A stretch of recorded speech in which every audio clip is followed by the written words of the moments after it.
Hello everyone, देखिए अब next topic करते हैं हम acceleration due to gravity below the earth surface. ठीक है, या फिर हम इसको क्या बोलेंगे, variation of ji with depth. ठीक है, तो देखो जरा इसमें, जैसे मान लो ये आपके पास अर्थ है। ठीक है, ये पॉइंट हमने मान लिया ए, जिस पे हम बात कर रहे हैं कि ये एट द सरफेस ऑफ अर्थ है। ठीक है, और ये इसका सेंटर हो गया अर्थ का। ठीक है, और इस अर्थ का जो मास है वो आपको पता है क्या है, कैपिटल एम है।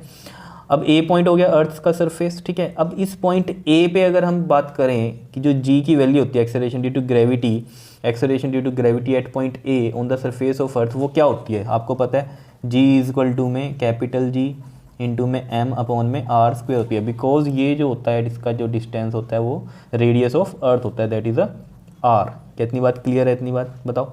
ठीक है, अब देखो इसमें जब हम ये वाला टॉपिक करते हैं ना, बिलो द सरफेस ऑफ अर्थ वाला, इसमें जो हम एम की वैल्यू निकालनी पड़ेगी हमें। ठीक है, देखो उसको समझ में आएगा आपको कि ऐसा क्यों कह रहा हूँ मैं। ठीक है, देखो आप सभी को पता है कि जो मास होता है उसका फॉर्मूला क्या होता है, जल्दी से बताओ, जल्दी से बताओ।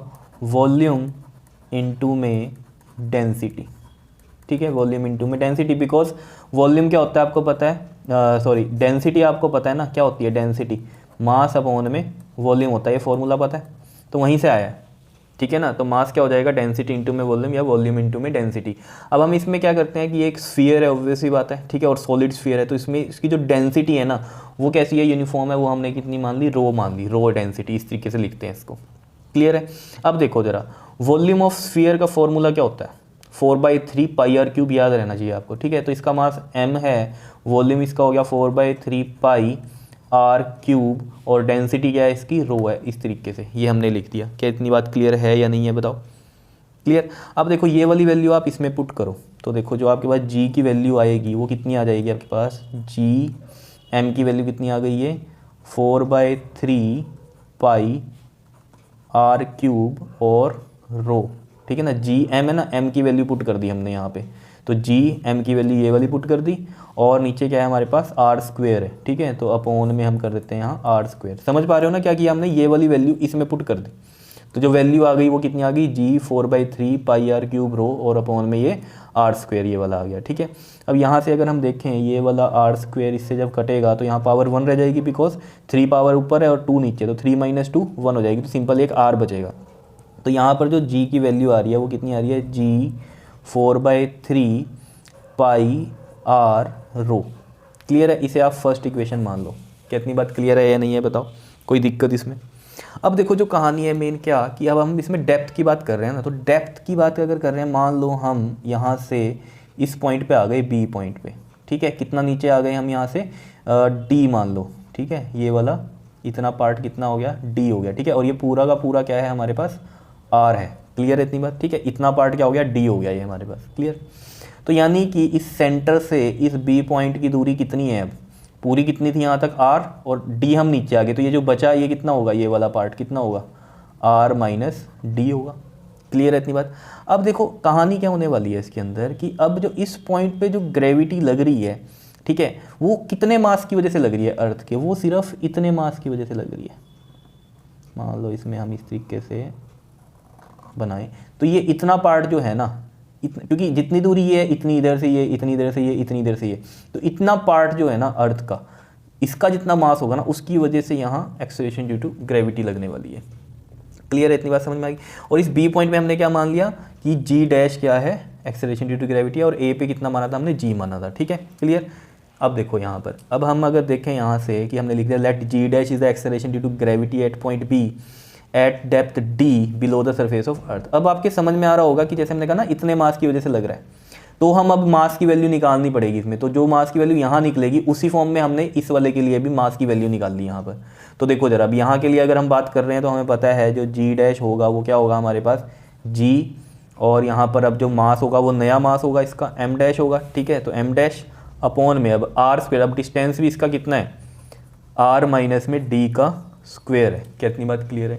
अब यहाँ से हम एम डैश की वैल्यू निकाल लेंगे, 5 इज इक्वल टू में क्या होता है, वॉल्यूम इंटू में डेंसिटी। देखो डेंसिटी चाहे इस पूरे के लिए हम कर रहे हैं चाहे इस छोटे के लिए कर रहे हैं, ठीक है, डेंसिटी सेम ही रहती है, इसकी वैल्यू नहीं चेंज होती। ठीक है, तो ये हमारे पास रो ही है। वॉल्यूम अभी देखो इसका क्या हो जाएगा, वॉल्यूम की वैल्यू क्या होती है, जो फॉर्मूला होता है 4/3 पाई आर क्यूब होता है। आर, अब इसमें आर कितना है इसका, इस वाले सर अगर हम बात करें इस वाले स्फीयर का आर कितना है, आर माइनस डी है, तो आर माइनस डी का क्या हो जाएगा यहाँ पर क्यूब हो जाएगा। क्या इतनी बात क्लियर है? ठीक है, एन इंटू में रो, तो ये क्या हो गया, मास इक्वल टू में क्या हो गया, वॉल्यूम इंटू में डेंसिटी हो गई। क्लियर है? अब ये वाली वैल्यू इसमें पुट कर दो तो देखो जो नया जी डैश आएगा वो क्या आएगा हमारे पास, जी और नीचे क्या है इसमें ये आर माइनस डी का स्क्वायर है, और इस एम डैश की वैल्यू ये पुट कर दो 4/3 पाई आर माइनस डी का होल क्यूब और ये रो। क्लियर है? अब देखो ज़रा यहाँ पर क्या होगा, इसमें आपके पास ये वाला आर माइनस डी का स्क्वायर इससे कैंसिल होगा। ठीक है, तो यानी कि ये बेस सेम है ना, आर माइनस डी पावर 3 है, यहाँ 2 है, तो 2 ऊपर जाके -1 बनेगा, तो आर माइनस डी बचेगा सिंपल, तो आर माइनस डी की पावर 1 बची। ठीक है, तो ये जो जी डैश है आपके पास ये क्या आ जाएगा अब, जी 4 पाई आर माइनस डी रो और अपॉन में क्या है ये 3 है। क्लियर है? इतनी बात बताओ। इसको मान लो आप सेकेंड इक्वेशन। क्लियर? अब क्या करो आप, डिवाइड सेकंड बाय फर्स्ट।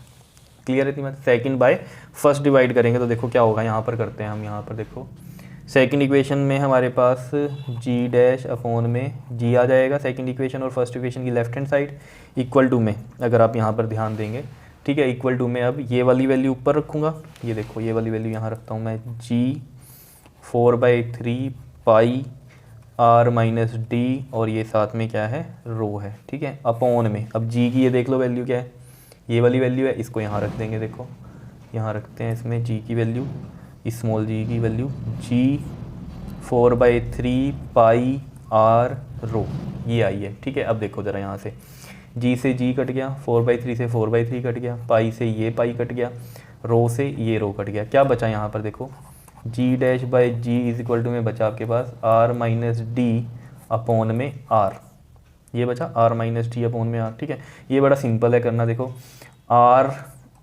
के नीचे आर रख दो और minus d by R, R को मैंने दोनों के नीचे रख दिया। ठीक है ना, तो देखो यहाँ से जो जी डैश की वैल्यू है वो क्या आ जाएगी, देखो आर बाई आर कितना हो गया 1, माइनस में डी बाई आर ही हो गया, और यहाँ नीचे जी था उस जी को मैं यहाँ ले गया। ठीक है बात इतनी, तो ये जो है जी डैश की वैल्यू आई है, और यहाँ से भी आपको पता चल रहा है कि ये वैल्यू कम ही होने वाली है, बिकॉज जी के साथ देखो अंदर क्या मल्टीप्लाई है, ये हमें पता ही है इसमें कि ये वाला जो डी है ऑब्वियसली बात है ये या तो इक्वल आर हो सकता है, ठीक है, आर से बड़ा नहीं हो सकता ये डी, ये डेप्थ जो है कितनी बढ़ सकती है, ज़्यादा से ज़्यादा आर तक बढ़ सकती है, इससे ज़्यादा तो नहीं आप डेप्थ मानोगे यहाँ पर। ठीक है ना, तो हम जो एक कंसीडरेशन लेके चल रहे हैं यहाँ पर, तो हमें पता है कि डी जो है बहुत छोटा रहेगा आर से, इस केस में अगर हम बात करें डेप्थ की बात करें। ठीक है, ऑब्वियस बात है डी इक्वल टू आर भी हो सकता है, वो हम स्पेशल केस की बात करेंगे। ठीक है, अभी हम बात ये कर रहे हैं कि डी लेस रहेगा आर से। ठीक है, अगर डी छोटा है आर से तो यहाँ पर अगर डी मान लीजिए 2 है और आर है मान लीजिए 10, तो ये कितना बनेगा आपके पास 0.2 बनेगा। 0.21 में से माइनस करो कितना बनेगा 0.8। अब 0.8 को किससे मल्टीप्लाई करोगे, जी से, जो कि है 9.8, तो ये मैंने आपको पहले भी करके दिखाया था 7 पॉइंट समथिंग कुछ वैल्यू आती है, तो हमेशा ये जी डैश फिर क्या रहेगा, कम रहेगा अगर हम डेप्थ के साथ नीचे जा रहे हैं। ठीक है ना, तो वही बात यहाँ लिख रखी है, it shows the acceleration due to gravity decreases with increase in depth d. ये चीज़ समझ में आ गई होगी आपकी अब। ठीक है, क्लियर है, ये वाली कहानी जो है मैंने बहुत अच्छे से पिछले टॉपिक में भी बताई हुई है अबाउट द सरफेस ऑफ अर्थ वाले में। ठीक है, नहीं तो यहाँ भी ये तो सिंपल ही है कि ये छोटा है ये बड़ा है, तो यहाँ वैल्यू क्या रहेगी 1 से छोटी रहेगी, वो 1 में से माइनस होकर आएगी तो पॉइंटों में ही रहने वाली है। ठीक है, वो जब जी से मल्टीप्लाई होगी 9.8 से तो वो उससे भी कम ही रहेगी, 9.8 से हमेशा कम ही रहेगी। तो जी डैश क्या है, यानी कि जो डेप्थ के साथ जो जी आ रहा है हमारा वो क्या करेगा, डिक्रीज़ करेगा। क्लियर है इतनी बात। अब देखो इसमें हम अगर बात करें कि अगर डी आर के इक्वल हो जाए, अगर यहाँ लिखें हम if d is equal to R, यानी कि आप कहाँ पहुँच गए, यहाँ सेंटर ऑफ अर्थ पे पहुँच गए। ठीक है, और एक चीज़ इसमें जैसे मैंने आपको बताई थी, जैसे माइंस होती है ना, जैसे कोयले की खदानें होती हैं, खुदाई होती है वहाँ, तो वो क्या है अंदर ही तो जा रहे हैं अर्थ के, तो वहाँ पर आप देखना जो जी है ना वो डिक्रीज़ करता है। ठीक है, नॉर्मल जी से। ठीक, तो इफ़ अगर हम बात कर रहे हैं कि डी इक्वल टू आर हो जाए, मतलब हम यहाँ सेंटर पे पहुँच गए, यहाँ पर क्या कहानी होने वाली है, फिर इस जी डैश की वैल्यू क्या होगी अगर हम देखें तो देखो जी डैश की वैल्यू यहाँ पर क्या हो जाएगी, जी ये है 1 माइनस में डी भी कितना हो गया, आर हो गया। क्लियर है इतनी बात। अब देखना जरा यहाँ पर आर बाई आर कितना हो गया, जल्दी से बताओ 1, और ये कितना आ गया 1 आ गया, ये भी कट के 1 आ गया ना। ठीक है, तो जी 1 माइनस 1 0, तो जी डैश कितना आ गया 0 आ गया, यानी कि acceleration due to gravity at centre of earth क्या रहेगा, इज 0। क्या इतनी बात क्लियर है या नहीं है? ठीक है, समझ पा रहे हो ये बात? और अगर ये कहानी है, देखो ये चीज़ यहाँ तक हमने कर दी थी, उसके बाद हम एक्स्ट्रा पढ़ रहे हैं ये कहानी, ठीक है। अगर ये चीज़ है हमारे पास, ठीक है, तो जो हम वेट है वो भी तो निकाल सकते हैं एट द सेंटर ऑफ अर्थ। तो हम देखो यहाँ पर लिखते हैं weight of body at centre of earth, वो भी क्या रहेगा, देखो जो वेट होता है वो हमें पता है क्या होता है, mg होता है, ठीक है ना। तो m और यहाँ पर ये वाला जो g है ये क्या है, 0 है, ठीक है ना। अभी हमने निकाला ये कि g डैश 0 है, मतलब एक तरह से g 0 है, नहीं तो यहाँ g डैश लिख सकता हूँ मैं, कोई दिक्कत नहीं है, ठीक है। तो ये 0 है, तो क्या आ गया, 0 आ गया। तो वेट क्या रहेगा यहाँ पर फिर at the centre of earth, क्या रहेगा, 0 रहेगा। क्लियर है इतनी बात? मास 0 नहीं रहेगा, हम क्या बात कर रहे हैं, वेट 0 रहेगा। क्या इतनी बात क्लियर है या नहीं है? तो ठीक है, तो ये 1 नंबर में कई बार पूछ लेते हैं, तो ये आपको पता होना चाहिए। सेंटर ऑफ अर्थ पे जो एक्सेलरेशन ड्यू टू ग्रेविटी है वो क्या रहती है, 0, और वेट भी क्या रहता है, 0 रहता है, ठीक है जी। क्लियर है? तो ये था आपके पास acceleration due to gravity below the earth surface, या फिर हम जिसको क्या बोलते हैं, variation of ji with depth. इसमें बस कंसेप्ट कौन सा याद रखना है आपने, कि इसमें मास की वैल्यू निकालनी पड़ेगी आपको, वॉल्यूम इनटू डेंसिटी करके, ठीक है, पहले पूरी अर्थ के लिए, फिर जितना अंदर गए उसमें फिर क्या होगी, रेडियस कम हो जाएगी इसकी, r-d हो जाएगी, तो उसके अकॉर्डिंग फिर आप वॉल्यूम इनटू डेंसिटी लगाएंगे, नया m डैश आएगा जो, ठीक है। क्लियर है इतनी बात? वो वैल्यूज़ यहाँ पुट कर रहे हैं, जैसे यहाँ पर करी थी आपने पुट, ठीक है ना। ये वाला g निकाला आपने कैसे, ये m हमने इसमें पुट किया और फिर नया g निकला, ऐसे यहाँ g डैश निकला, फिर इनको डिवाइड कर रहे हैं, डिवाइड करके फिर g डैश की वैल्यू हमारे पास आ रही है, और वहाँ से हमें पता चल रहा है कि g डैश क्या करेगा, डिक्रीज़ ही करेगा with increase in depth. Clear है? कर लोगे इसको? ओके जी, थैंक यू।